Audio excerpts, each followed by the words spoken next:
This is the very perfection of a man, to find out his own imperfections. St. Augustine.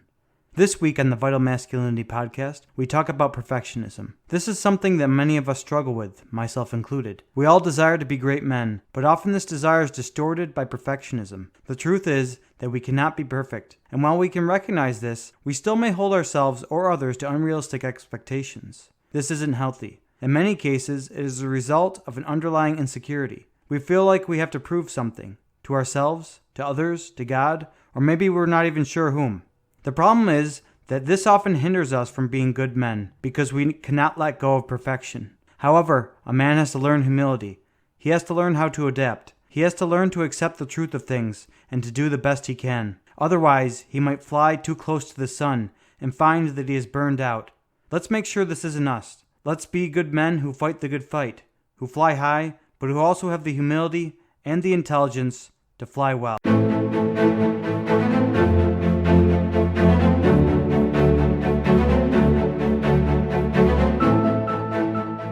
Hey Brian, how you doing, man? I'm doing well. How are you? I'm good. My belly's full of test wedding cake, and I just booked a hotel in Scotland, which is a castle for my honeymoon coming up. Wow, that sounds incredible. Sounds like a perfect honeymoon. It's been a fun and expensive day, but I am looking forward to that in the middle of October. How much cake did you have? I'm afraid to say how much. And actually, not only did I eat a lot, but I ate a lot, and then I went for a run right afterwards, and that was not a great that's combination. How you work it out. Yeah, we're it's the middle of a heat wave right now. So when I start to see colors while I'm running, I never really like that. Some may call me a perfectionist because I try too hard, and that is actually a fantastic segue into our current conversation, which is, Brian, would you like to do a drum roll? Perfectionism. This is going to be a little bit of a longer discussion to kind of buffer us as we go from one cardinal virtue, prudence, to the next cardinal virtue, justice. So if you tune in next week, you'll be able to hear a twofer and get the definition of justice, as well as our first misconceptions of justice episode. But today, as I said, we are talking about perfectionism. Brian, what is perfectionism for the people out there that may not know? Yes, I think people have a lot of different ideas about perfectionism, but basically, when you think of a perfectionist, it's someone who's striving for flawlessness.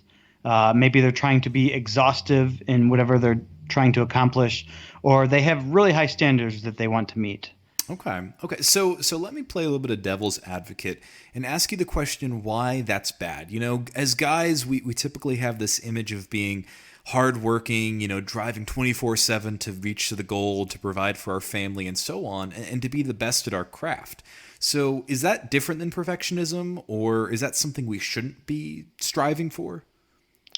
I think the key here is that perfectionism has a lot of good traits to it that, so you want to do things well, you want to be exhaustive, you want to have high standards. There's nothing wrong with that. But the problem is perfectionism takes that to the extreme. There's no room for error. There's when you fail, you can't accept that. You beat yourself up, and there's just all sorts of things that go with perfectionism that are not healthy. Yeah, that makes a lot of sense, and it kind of reminds me of going back to one of our first episodes when you're talking about virtue, and when we defined kind of vice as being controlled by the passions, that almost seems like perfectionism. Is it something that is kind of controlling you? It's you're almost driving 24/7 and setting these high standards just out of I guess you're under the sway of this. Yeah, I think so. A lot of the times perfectionism can be a trait that maybe you've developed through you maybe had a parent who was who had very high standards and beat you up about it whenever you failed, or maybe you think that society is going to get down on you if you do something wrong, or there's all sorts of different reasons why it may come about, and I think we're going to get into that later. But Yeah, it tends to be something that you're not really born with perfectionism, I don't think. Maybe you might have certain traits that are that make you more likely to develop perfectionism, but it tends to be something that is distorted. It's taken what looks like should be a virtue, and it's gone out of control. Yeah, and as we're about to talk about, perfectionism is not virtuous. For one, going off of our previous episodes on prudence, perfectionism is imprudent because in many ways, you're not realizing that the expectations, the high standards you're setting for yourselves are unrealistic, and you're not seeing things in accordance with the way they really are. Right. And sometimes maybe you even realize that the expectations are unrealistic, but even when you fail, you beat yourself up about it. So it's there's kind of two sides to it where maybe you try to reach unrealistic expectations, maybe you realize they're unrealistic, maybe you don't. But regardless of whether you realize that or not, you're still beating yourself up about it, and that's really a problem because we all fail. We all, none of us are perfect, and so we kind of instead of beating ourselves up, we need to look at that as an opportunity to grow and to learn from our mistakes. Yeah, and in many ways, I can almost see that of striving to meet these unrealistic expectations as almost like a martyr complex. Is that you're setting these unrealistic goals, knowing you're going to fail, and then going in, and in some senses, some people can go in and kind of expect that they'll be lauded for going in and trying something against all the odds and that sort of thing. And that's not something that men do. That's not something that we want to be encouraging because, again, if you're being prudent, you're analyzing things and you're analyzing reality for the way it is, and you're not trying to twist it and to distort it in a way that's going to get you personal gain. Right. And part of the problem is when you have these such high expectations that you're not going to let yourself fail, you tend to overanalyze things. You need to prepare yourself far more than is reasonable, and it can even lead to procrastination and being indecisive because you say to yourself, well, I have to have the perfect plan, I have to have everything figured out, and as we all know, that never happens. So you end up going into things after taking way too much time to think about it. Yeah, no, a great story. I'm a really big World War I buff, and correct me if I'm wrong in our Facebook group, but I'm 99% certain that it was the Germans that going into World War I, they would train everyone in their officer corps in every possible scenario. So it would be if the enemy goes left, you do this. If the enemy goes, slightly left, you do this. If the enemy attacks, you do this. If the enemy retreats, you do this. And just, lists that they had to memorize. And actually, no, I'm sorry. I believe that was the French because the Germans were able to break through in the beginning because they gave their officers the leeway to make decisions on the fly and to practice prudent judgment. So yeah, I'm 99% certain it was the French now after I hear myself speak, but it was one of the two sides during World War I that had that, kind of just basically, casuistry in place for decision making. Yeah, that reminds me too of Jocko Willink's book, Extreme Ownership, where he talks about if it's good to plan, to train, to know how to react in certain situations, but ultimately you can't just rely on a set of lists of things to do because a lot of times you'll encounter things that, weren't expected. And so you kind of need these standard operating procedures and a certain goal you want to achieve, but the goal doesn't necessarily have, all the steps listed out. You know how you're supposed to react in certain situations, but you're able to adapt because you don't have to analyze every possible thing that could happen. You just you have the goal that you're working towards, and that allows you to adapt. Absolutely. I would put Jocko up there with Aristotle as the people that, truly preach the idea of that golden mean between too much and too little. But I'm sure he would get a kick out of that. But yeah, so going on to the next cardinal virtue, which we'll be talking about next week, about justice, the perfectionist isn't a just man because in so many ways he's acting selfishly. By setting these high standards and by really striving exhaustively for flawless performance, whatever that looks like, you're going out of, providing for someone, you're going out of, just accomplishing a task for your boss or whatever, and you're doing it purely for yourself. And that's not a just thing to do. Right. And if you end up failing in that situation, you're going to beat yourself up about it. And everyone fails. So, and that's, this is part of life. But if you don't give yourself what is due there and say, okay, I got to learn from this situation. That's okay. I can fail, but I'm going to take this as an opportunity to learn. And you just say, "Oh, you're stupid. What's wrong with you?"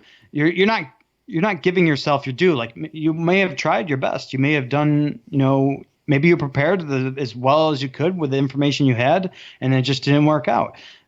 So part of it is recognizing the reality of the situation is that none of us are perfect, and whether it's ourselves or someone else, you can't be a perfectionist about it because no one can live up to perfect standards. You can't, and the person that you might be applying those standards to as well can't either. Yeah, and that ties into the virtue of fortitude as well, and how perfectionists lack fortitude because they're not giving themselves really the space to be vulnerable and to realize that they're making mistakes or that they could do things differently. In many ways, for so many perfectionists, they actually double down when they reach failure. I'm going completely off on a limb here, but I think that, this kind of rise of maybe not like, almost comical perfectionism, but just, kind of minor day-to-day perfectionism is so linked to kind of the corporate bureaucratic culture. And I think that's why you see so much increase in stress-related illness. And if you just want to get a good example, just watch Office Space. That kind of reminds me, doing the TPS reports and that sort of thing is kind of my classic example of that day-to-day perfectionism. But I think we got sidetracked. Yeah, well, I think there's a good point though there because you're overanalyzing things, because you're indecisive, because you're not giving yourself your due. You're avoiding this vulnerability because you don't want to fail. And you're saying to yourself, okay, in this case, you're resisting change. You're resistant to taking risks. And that's kind of like saying, okay, I guess for your office example, hey, we have this great idea. We want to implement it. We think it will do great for the company. And someone comes along and says, oh, well, we need to have a committee. We need to do a study on this. We need to do this and that. And maybe those things make sense, but in a lot of cases, it's just a lot of overhead so that someone can, shoot you down afterwards because they didn't like the idea and they don't want to change anything. And if we apply that to ourselves, and I think a lot of times we can, that causes a problem. Like sometimes you can only act on the information you have, and that's the best you can do. And it would be it would be a problem if we always had to wait for information. So sometimes we need to take a risk. We need to be a little bit vulnerable. We need to step out and act based on what we know. Yeah, absolutely. And another thing about perfectionists, and I'm going to throw out the D word, at least the D word that you and I would use, is disordered. Perfectionists are in so many ways disordered, and they're just not able to discipline themselves. You could say that their entire life is focused around, this one goal. They eat, sleep and breathe whatever they're trying to do, and they'll burn themselves out, at the expense of everything else. Familial relationships, work performance for one, if it's a work-related task, physical health, mental health, and so many other things, because they're living a life that's not in balance with the way that they should be living. Yeah, that's true. Let me make a confession here. I have this problem. And the reason we're talking about this topic is because I thought this was something that I wanted to work on, and I thought it related to what we're discussing with virtue, prudence, justice.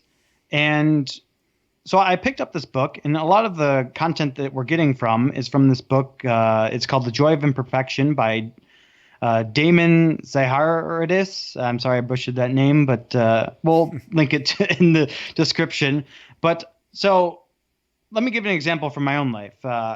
I'm kind of disordered in this perfectionistic way because I like to read a lot of books, and Stephen can probably see the big pile of books in my room right now. I can confirm. And people look at that and they say, "Oh, that's great. He likes to read. He likes to learn. And what's wrong with that?"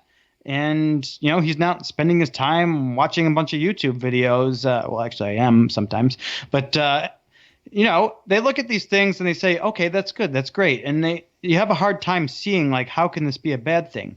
But if you were in this room with me right now, you would see that I have about 20 books on nutrition.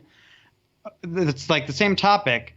Do I really need to read that many books? Probably not. I think I might be a little bit perfectionist about it, and I haven't been able to discipline myself to not go out and buy more books on the same topic to get an exhaustive picture of what the right way to eat is. Yeah. Well, Brian, I think that's definitely great that you're making that confession, and not only that, but that you're actively, seeking to change it and share what you're learning with other guys. Because again, this is what Vital Masculinity is here for. We're not perfect, gents.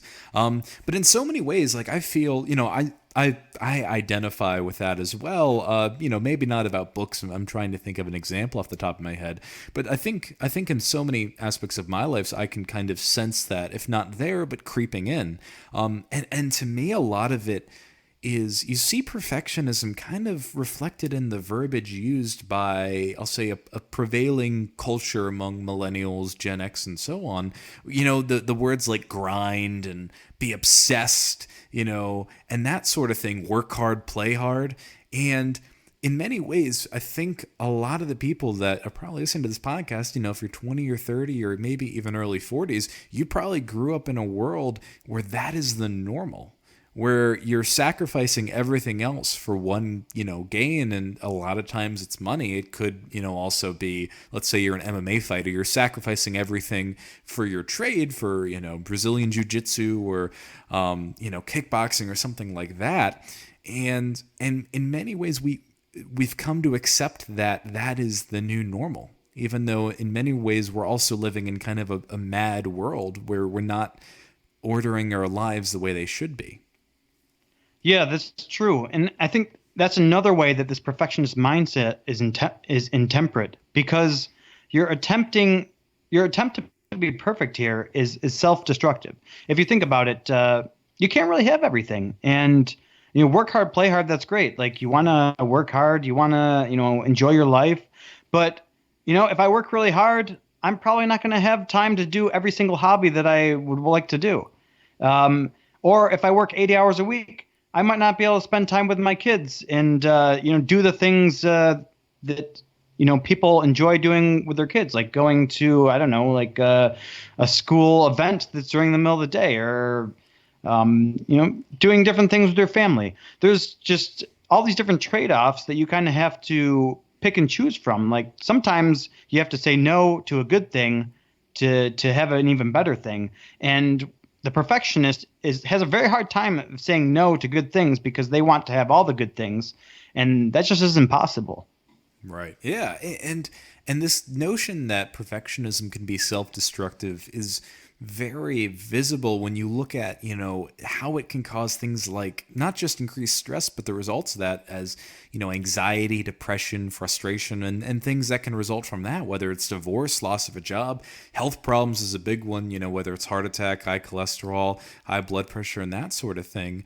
You could start gaining weight because you're stress eating. One of the things for me personally, I've struggled with depression and anxiety, and, it's kind of a cycle where one time I'm depressed and the other time I'm anxious. But one of the things that, I can see this kind of perfectionist mindset manifesting in myself and directly contributing to depression, anxiety, is kind of what they would call should statements. Like, I should be doing this. Or, if I get home from a long day of work and I'm tired, and I have like my Latin grammar workbook sitting on the table and I just have no mental energy, if I just, plop down on the couch and, unwind for 15 minutes, the entire time my mind's like, you should be doing that, you should be doing that, you're a bad person, you're a bad man, you're going to be a bad whatever, and that takes a toll. I mean, as someone that's dealt with, I'll say not just the mental aspects but the physical aspects of depression, anxiety, it's it's interesting to see that kind of brain body link that can result from just telling yourself that you should be doing X. And if you're not, you're a bad person at that. Yeah, I think that's a great example because that's definitely something that I struggle with as well. And I think, at least for me, it comes down to not being prepared for unanticipated things going on. So maybe I have this idea of like, I'm going to study Latin and I'm going to do that once a day. And then you come home and you say, I'm tired out. Well, I already have this picture in my mind of the perfect day where I need to do, or whatever it is, studying Latin, and then this unprepared tiredness or whatever it might is comes along, and then that just ruins my perfect plan. And so it really makes you, resistant to adapting to the situation. And you say to yourself, well, if I don't do this, then I failed in that situation. Instead of just saying to yourself, I don't feel well. It's going to be better for everything if I just, made a change, relaxed, and did something else. And a perfectionist has a very hard time doing that.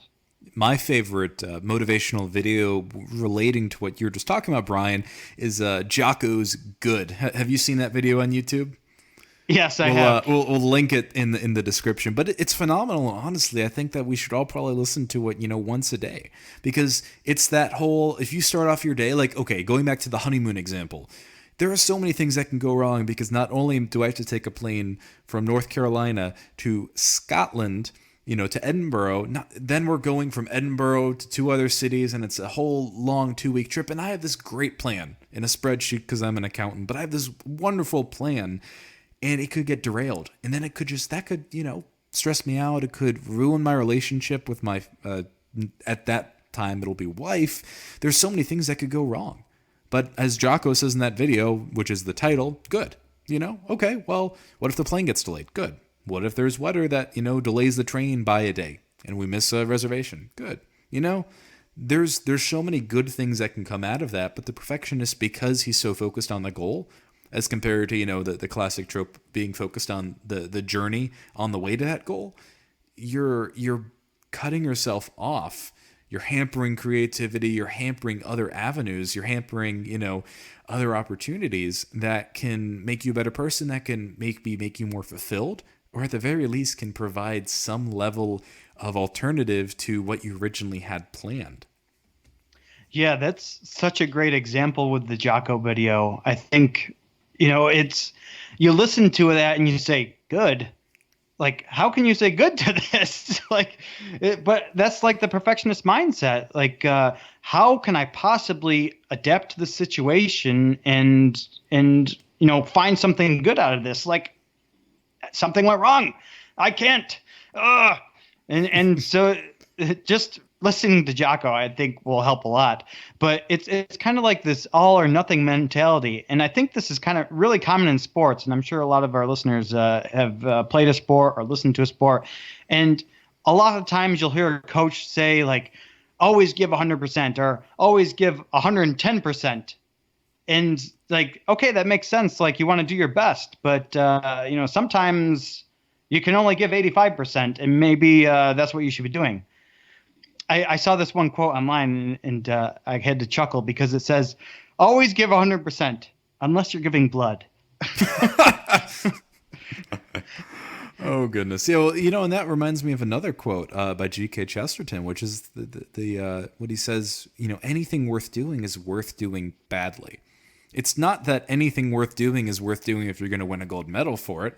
If you're, starting off and you're an 18-year-old kid and you want to be, the next Michael Phelps, and you get up and you get a silver and you're disheartened because you didn't win gold. I mean, you have to really re-examine your life at that point, because you went from being an 18-year-old kid, Joe Schmo, to Olympic silver medalist, and I don't know how many years it would take, whatever, the training would involve and that sort of thing.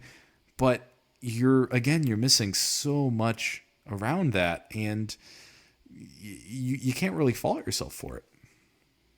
Yeah, definitely. So I think maybe we can move on in just a second to how you might identify yourself as a perfectionist. But before we do, I think I have one more thing that I'd like to touch on, because I think it's pretty common. And so if you're a perfectionist, one problem could be that it harms your relationships, because a lot of times perfectionists will want to be a people pleaser. They don't want to fail others. They want to, make sure everything's going great in the relationships. And so they're going to do whatever it takes to say yes to the other person. And I think we talked about this when we talked about being a nice guy. Like there's a problem there where if you aren't able to, do the right thing, if you just want to please people, and that's not really a perfect situation. Even though it might seem like it's perfect, it's causing a lot of issues because no one likes a people pleaser, and it certainly isn't going to lead you to being a virtuous person by, being focused on pleasing people all the time.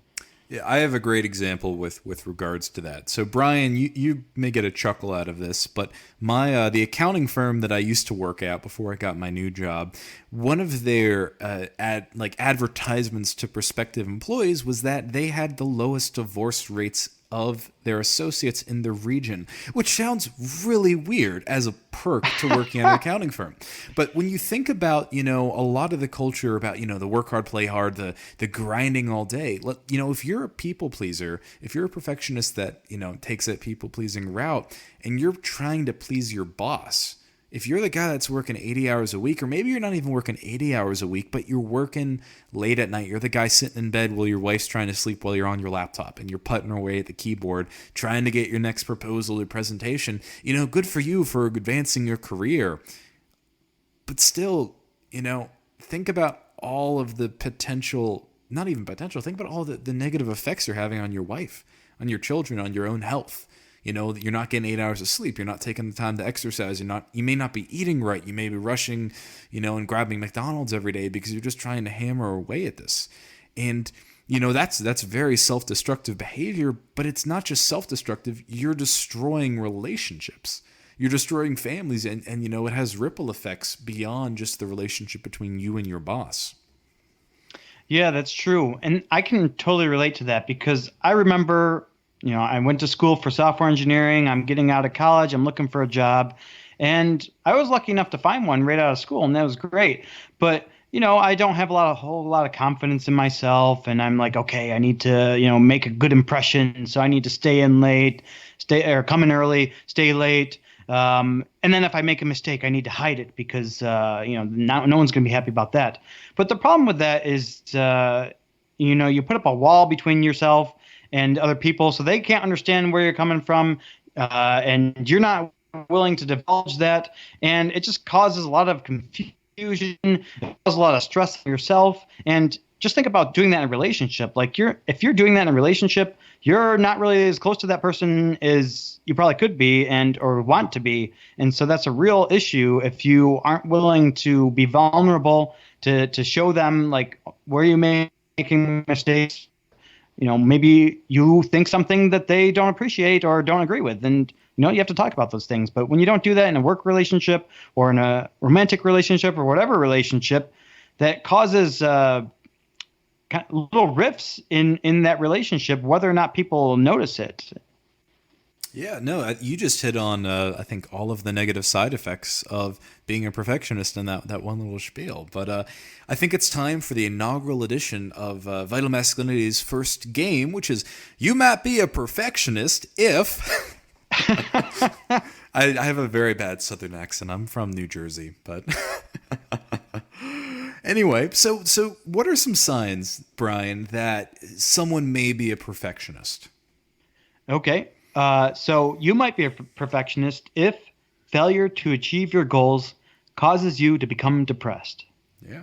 If you're focusing, if you're shooting for the moon, I have a love-hate relationship with that saying, if you shoot for the moon and miss, you're still among the stars. But if you shoot for the moon and miss, you're like, well, I missed and my life's over. Like that's a pretty obvious sign that you're so narrow-minded, you're just focused on that.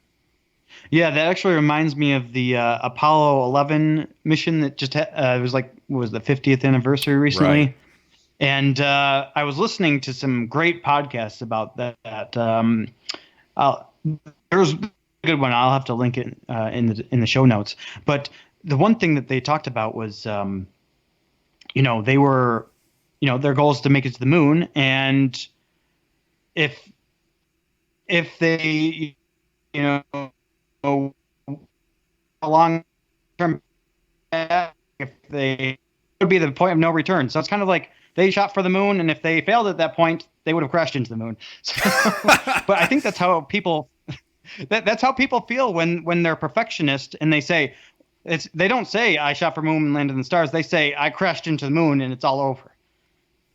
Right, absolutely. You know, on the flip side of that kind of failure leading to or failure causing depression is the reverse notion that success doesn't bring you joy. Because something about perfectionists isn't just that they have, you know, this high-minded goal, but it's that they won't ever feel fulfilled by meeting it because that's the only thing in their life. You know, let's say your goal is to become a partner in, you know, one of the top 50 law firms in America, and you spend every waking hour of, you know, from the age 21 to 40 of trying to achieve that. And you may achieve that, but then what next? You know, you always have to basically climb higher mountains in order to kind of, you know, continue that hit almost, because it's almost like a drug the way that it's trying to control your brain. But then you look behind you and you see, you know, the strewn debris of, you know, failed relationships, of, you know, maybe physical health issues, all these other things we are talking about that cause, you know, that are the result of you being self-destructive in this search. Yeah, that's totally true. There's always a what next scenario. What brings you joy? Because I mean, like, you know, I know you're a software engineer. Like, is that the only thing in your life that, you know, you're focused on? Yeah, so that's a tough question. I mean, I think having my hobbies brings me joy. Yeah. Having good relationships. You don't have a But I mean, single-minded goal is what I'm pointing at.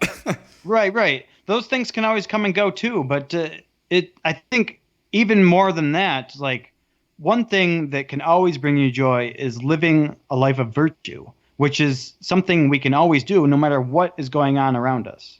Yeah, getting back to the reason of the podcast. Yeah. So let's move on to the next one. So you might be a perfectionist if you're always looking for things you did wrong rather than celebrating things you did right. And I think anyone who has even an inkling of being perfectionist can relate to this because it's very easy to look at, oh, this went great, but I didn't do this or I didn't do that. And a lot of times it's just these minor things that no one else would even think of, but you knew that you wanted to do it. And because you succeeded, but you didn't do this part, well, you consider it to be a failure. Yeah, true. And so moving on to the next one, you might be a perfectionist if you become defensive when others highlight errors that you've made, you know, big or small. And I think this is kind of self-explanatory. And we touched on it before when we're talking about how, you know, we're not vulnerable if we're perfectionists because we're not seeing different maybe avenues of approaching that goal or maybe different avenues of living out our life. And by kind of closing ourselves off, we're closing ourselves off, from closing ourselves off to criticism, we're closing ourselves off to becoming better men, better workers, better husbands, better fathers, and so on and so on. Right. And I think similarly related to this too, you might be a perfectionist if you consider asking for help to be a sign of weakness. So you're defensive about your errors, but then you don't want people to know that you're having trouble, that you might have made a mistake or that you're not sure. So you just hide and you don't ask for any help because you need to figure out for yourself. And if you don't, then that's, according to you, that's a sign of weakness. That brought to mind the common stereotype, which I've never seen in real life, actually, of men not wanting to ask for directions. But I don't know about you. I don't like getting lost. And I mean, we live in an age where you have Google Maps, so I guess that's the thing you ask for directions. But that relates to the next one because you might be a perfectionist if you refuse to delegate or outsource because you always have to be in control. And this is something that I suffer from. And this in many ways it's not kind, and it's not trusting of people that you have relationships with, whether business relationships at work or whether even familiar relationships, because what you're telling people by kind of hoarding tasks, by hoarding work, is that you don't believe they are capable of achieving that thing. And it could be as simple as, like, you know, if you don't want your wife changing the baby's diaper, Or it could be as simple as you refuse to pass off tax returns to other associates, which is my unfortunate personal example, because you trust yourself more than you trust them. And that's not a virtuous thing to pursue, because you're only focused on yourself. And in many ways, you can flip this around and say, you could also be just trying to seek accolades. If you cut off other people's avenues of, showing or proving their worth, showing their skills, then they don't have any way of getting, maybe the rewards or the goals or the promotions that you want yourself. Yeah, I think that's a great example too, because you might even think maybe it's true that you are better at doing something, but the reality is that there's only so many hours in the day, and even if you are better at doing something than someone else, like just by passing that off to someone else is giving you the opportunity to maybe do something that maybe no one else can do, or you're able to spend your time better than if you just tried to do everything. Right. Which I think is what the perfectionist is often trying to do. Yeah. And another, another way that, people that are perfectionists don't spend their time wisely is because they're unable to move forward after making mistakes, which is another sign of being a perfectionist. It's kind of this, when you're on this single track mindset, you're laser focused, and if you make a mistake, because you're not being vulnerable and willing to learn, and more importantly, in a sense, willing to move on and get back on track. One of the best examples I've heard, when you're trying to understand the Christian context of sin, is that it's a lot worse when you sin, you don't get back up. And, a great kind of visual example of this is, I don't know what the name of that track and field event where you're running around a track and you have to jump the hurdles. It may just the steeplechase. There you go. If you trip over every single one, if you don't get back up, you're not even gonna, you're not gonna win the race, but you're not even gonna finish or cross the finish line. And that's a great example of, how pathetic is that? If you are watching that event on the Olympics or a college event or whatever, and you see someone, trip on the first one and just lie there and complain and, whatever, unless they're injured, obviously. But that's a pathetic response. Oh, you failed. You have to move on. You have to pick yourself back up. You have to keep going. You have to learn from that. You got to jump higher. You got to work harder and, learn from what you did wrong that first time or the 10th time or the 100th time. Right. Yeah. And I think in addition to that, is that often leads to you being paralyzed with indecision or inaction. So you're afraid to make mistakes. And I mean, if you think about it, what's worse, doing nothing or maybe doing it, pretty well, but not perfectly? I think most people would rather do it well than just to do nothing at all. And I think, but the perfectionists, they say, I don't want to do it unless I can do it perfectly. And so they just end up doing nothing at all. And that's obviously a worse problem to have. Yeah. And that makes you a very difficult person to work with for sure. On top of all of this, you're a perfectionist if you have difficulty finishing projects that you have. And the reason being for this is because that, you could be so caught up in one particular task of that. You could be so caught up, in step 1 or step 2 or whatever it may be, that you're not kind of keeping the overall goal in mind, the long-term goal, and you're really just focused on what's in front of you. Because perfectionists as well, they have a harder time seeing, far down the road and seeing what maybe the steps they have to take in, 2 or 3 weeks or months or years. And it becomes a lot harder to kind of maneuver around, anything that comes up, because first of all, you're trying to stick to, a predetermined plan, and you're basically reading it with your head, in a map, as compared to trying to navigate your surroundings, navigate anything that comes up. And because of that, you're not really living in reality, and you're not reacting in real time to difficulties that arise. Yeah, absolutely. So now that we've talked a little bit about the side effects of perfectionism, some ways that you might identify and I'm guessing, quite a few people listening to this have probably said, okay, yeah, that sounds like me. I can relate to that. Let's try to get a little bit more specific here and talk about maybe some different types of perfectionists, because I think there are a few different types. There's actually two main types we can start with, which is adaptive perfectionists and maladaptive perfectionists. So the adaptive perfectionist is someone who they want to meet high standards, but they're realistic about it. They realize that they can't, true perfection is not something that they can really reach, but they still try to do it. So obviously that doesn't make sense. And, you want to have high standards. You realize you can't do high standards, but then you still push yourself to try to do that. And I think, in many ways we can say, okay, yeah, that makes sense. We want to try to do that.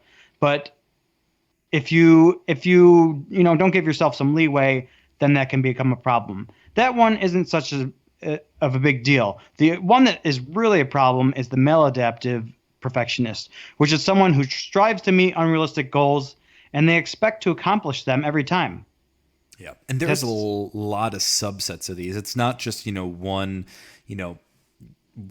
of the two options, because one of the subsets, for instance, is being a self-oriented perfectionist. And that is, kind of your classic imposing exceedingly high standards on yourself.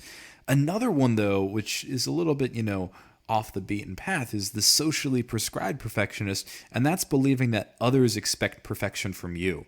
And this is, this can kind of get back to the whole depression, anxiety, negative self-talk that we mentioned, a couple minutes ago, about how, not only are you saying that you should be doing X, Y, or Z because maybe person A, B, or C expects that of you, but you're viewing that as kind of like an all or nothing. You can get into the habit of saying that, people expect this from me at all times. You're not giving yourself a chance to do other things. You're not giving yourself the chance to relax, to recuperate, whatever it may be.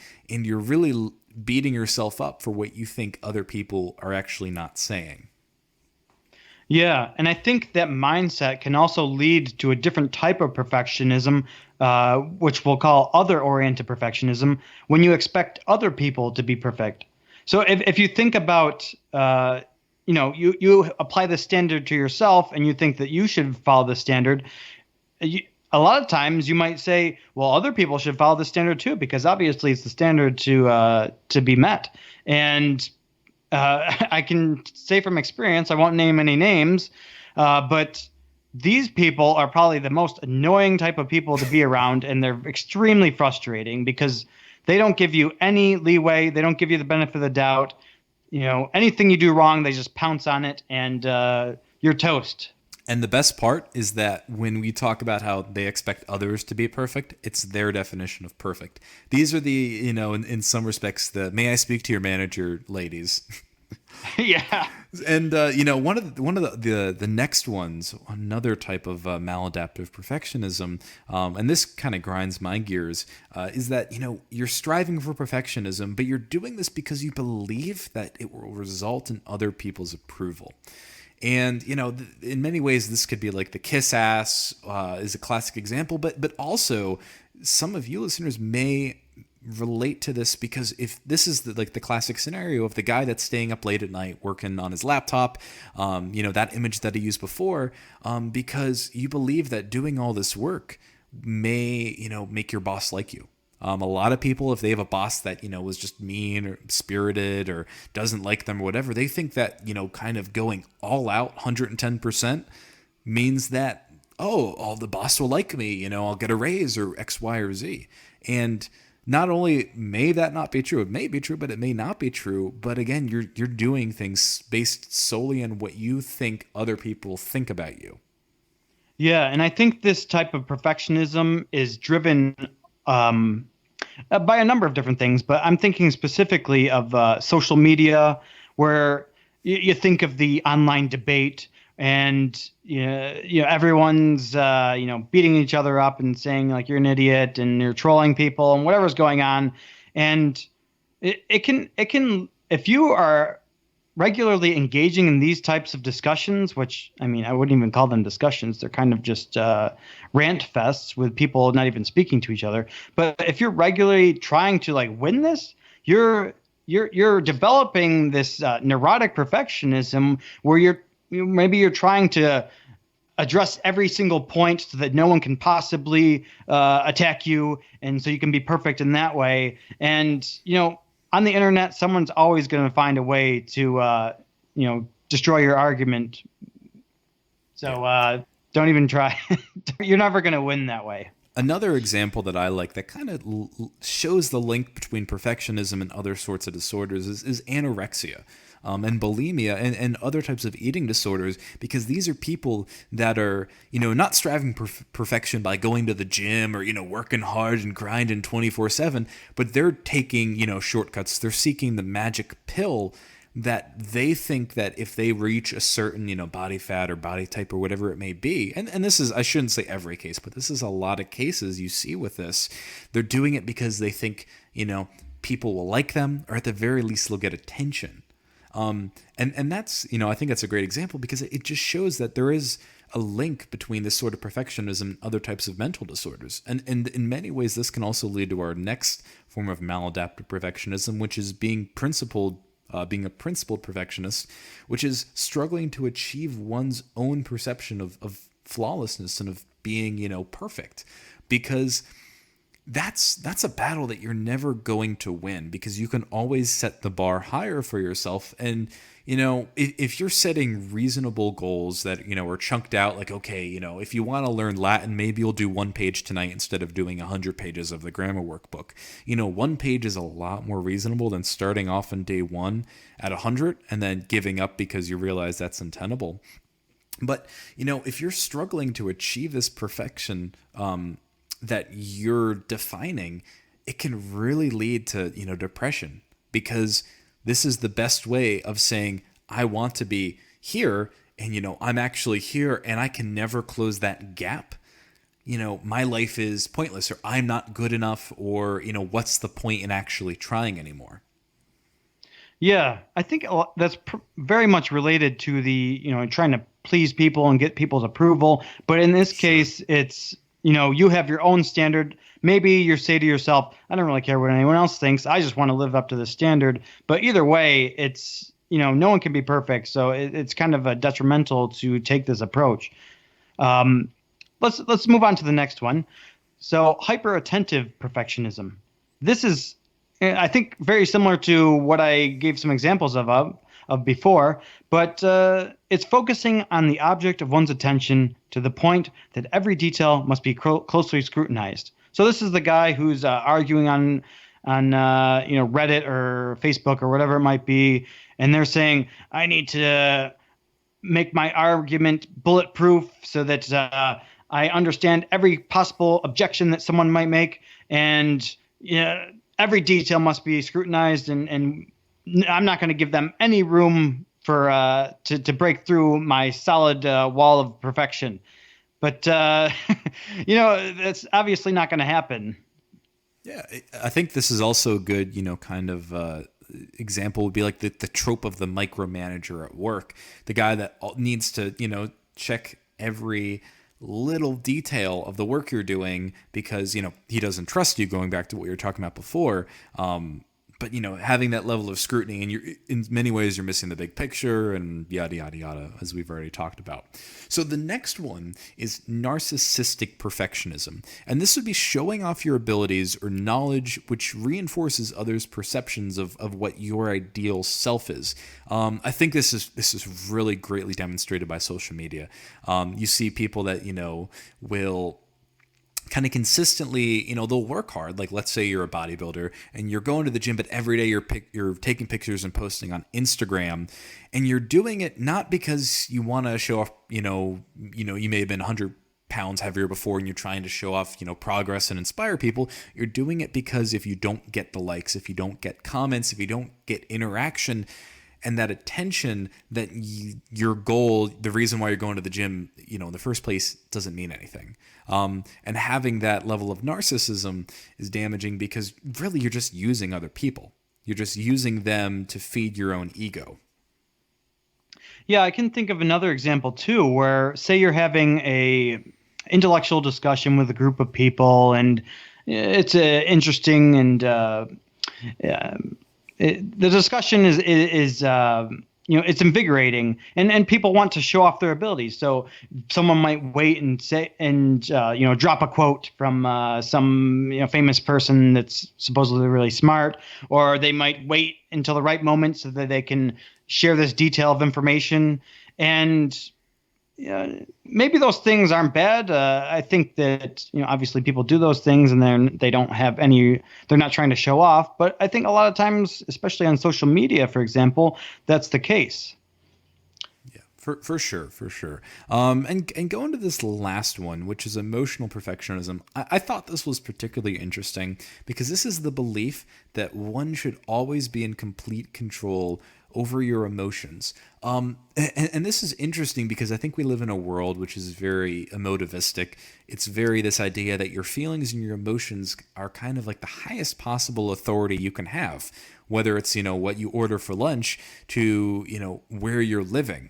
And that's not to say that we should completely discount them, but the belief that we should have complete control over them kind of misunderstands what emotions are and what our relationship to them should be. And Brian, I think you and we should definitely have a conversation later on, probably after the Virtue series, about emotions, because I think that is a very prevalent topic that a lot of guys don't know how to understand and handle. And you and I definitely have had some good conversations about our personal experience in terms of handling our emotions. But just know, guys, that at the end of the day, you should not believe that you need to always have complete control of your emotions. And if you try to, that's where the cracks will show up very easily. You'll give up any attempt at trying to better yourself. You could slip into depression. There's a lot of potential downfalls from this kind of self-destructive way of thought.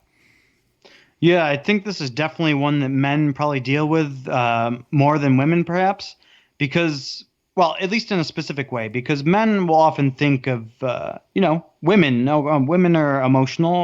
I'm not supposed to be emotional. I'm a man. I'm a tough guy. I don't cry. I don't do this or that. But that's not necessarily a good way to act, because, like, when everyone is human and they become emotional, like, how do you deal with that? If you pretend that you have to be in control of everything that happens, then you're not going to know what to do when this unexpected emotion comes up. And I think a lot of times this ties into like anxiety and depression, things like that, where it's very easy to be like, oh, I'm worried about this. And then you say to yourself, oh, now I'm worried about worrying. And then it just goes back on itself, and it's a self-fulfilling prophecy where you're saying, I'm worried about something, and now I'm worried about something, and now I'm worried about that I'm worried about something. And so when we realize that we don't have to control this, it's a lot easier. But I think we could probably have a whole episode on that. So maybe we'll do that in the future. Because Stoicism is a very, common response to kind of, I'll say, emotional management nowadays, and that's got a lot of good, but in many ways I know you and I would both disagree with some of the tenets and some of the ways that particularly people practice it today. But anyway, Brian, you and I have just talked probably about 45-50 minutes about what not a narcissist, what a perfectionist is, that the bad things. I don't want to leave our listeners with just that. We can't be too negative. So we're going to give you 7 exercises that will help you kind of see if you're a perfectionist and also overcome any level of perfectionism that you may have. Brian, would you like to give us the first one? Yeah. Well, real quick before I jump in, I think as you've been listening to what we've been talking about perfectionism, you probably recognize maybe some that you related to more, and maybe others you didn't. It's not that you have to check off all the boxes and say, okay, if I have all of these, that means I'm a perfectionist. I think if you recognize even one of these things, that's something that you can work on. So as we go over these exercises, think about, okay, which one might be the most helpful for me? Because as you'll find out soon enough, the daily deed will be to take this exercise and think it over and work on it and pick one of them to figure out which one you think will be most beneficial for you. So number 1 is look at a situation where you expect a certain outcome and think of and write down all the ways you cannot control that outcome. That's a good one. I'll just move on to the second one. We don't really need much commentary. So number 2 is consider a task that you want to accomplish and write down potential mistakes that you might make. And then go through this list and imagine the worst consequences that you can think of each of these mistakes. But then also think of the good possibilities that can come out of all of this. Okay. Number 3, when someone challenges you or implies that you are wrong, ask for clarification and try to understand where they're coming from. Once you understand their position, evaluate it, and if you were wrong, admit it and apologize. If the challenge is based on opinion, then recognize the validity of their opinion and either modify your own or agree to disagree and move on. Number 4 is think about a task that you plan to accomplish and then write down specific criteria that you would use for gauging success of that task. Then evaluate whether these criteria are practical, they're reasonable, and if an item that you wrote down isn't, try to think of a more feasible criteria to replace it. Okay, number 6, consider a mistake you've made. Examine it rationally, asking yourself how it influenced the manner in which others see you. With time, it usually becomes clear that the majority of your mistakes are going unnoticed or are being disregarded as minor. Because when you think about it, more often than not, people are not really scrutinizing you. They're more focused on themselves. Sure. Now, for the actual number 6, since Brian got really excited and decided to skip ahead. So number 6 is to think about an activity that you take pride in doing perfectly. And then write down the many ways in which you can try to achieve the best results with the least amount of work. And this isn't about cutting corners, though, but it's about practicing efficiency instead. Okay, well, I just have to admit, I take pride in counting perfectly, so this is a good exercise in working on that. Number 7, and the final one that we have here, think about an activity that you take pride in doing perfectly. Consider the amount of time it usually takes, and impose a time limit for next time that is a significant reduction. And this is about challenging yourself to work more efficiently by limiting your time. I really love these. And Brian, you said this was from the book The Joy of Imperfection, correct? Yes. Wonderful. Yes, wonderful. it's a short book. It's a quick read, but there's a lot of good details in there. And I think there's 18 exercises, so we only listed a few. But definitely check it out if this is something that you think you want to work on. That may be another candidate for a giveaway in the future, since we had some success with the first one. But I know you and I will be having some great conversations about our implementation ourselves, and we will certainly be having some even bigger and broader conversations on this topic in our Facebook group about it. Yeah, definitely. But yeah, Brian, would you like to re-say the daily deed? Yeah, so I'm not going to go through all the exercises again, but basically the daily deed is, so think about what we talked about in this episode. Think about the 7 exercises we listed, and then work on the exercise. Maybe even take a few days throughout the week. In fact, I would suggest doing the exercise a few different times just so you can work on it. And this is probably something that you want to get in the habit of doing so that you can help diffuse any perfectionism that you might encounter throughout your daily life. Right. One of the good ways that you can kind of get over that, in the same way people can get over depression and anxiety, is cognitive behavioral therapy, CBT, which is a great way of kind of, seeing, activity and things that trigger certain beliefs and consequences that result from it, and then kind of diffusing it in your brain by kind of assuming a different way of thinking. And it definitely takes time, but this is exactly why we want you to be working on this, kind of day to day. Now, if you're being lazy and you don't want to rewind and listen to that 5-minute segment of us reading the first 7, or not the first 7, but the 7 ways that you can not be a perfectionist and you can improve on that, go to our website or check out the show notes. And our website, for those that have not visited it yet, is www.vitalmasculinity.org. Check out the show notes. As I mentioned, we got a lot of great information in there, as well as the links to the resources we mentioned, including The Joy of Imperfection by Damon Zahariadis. I'm butchered that probably like you did, Brian, as well as a link to the good video by Jocko, because everyone should watch that. Brian, any closing and parting thoughts? Yeah, I think actually no. I would say let's not be perfectionists about this, and let's move on. Let's end it. Well, thank you so much for listening, gentlemen.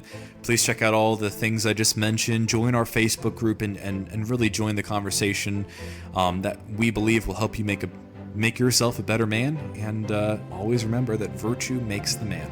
Good night.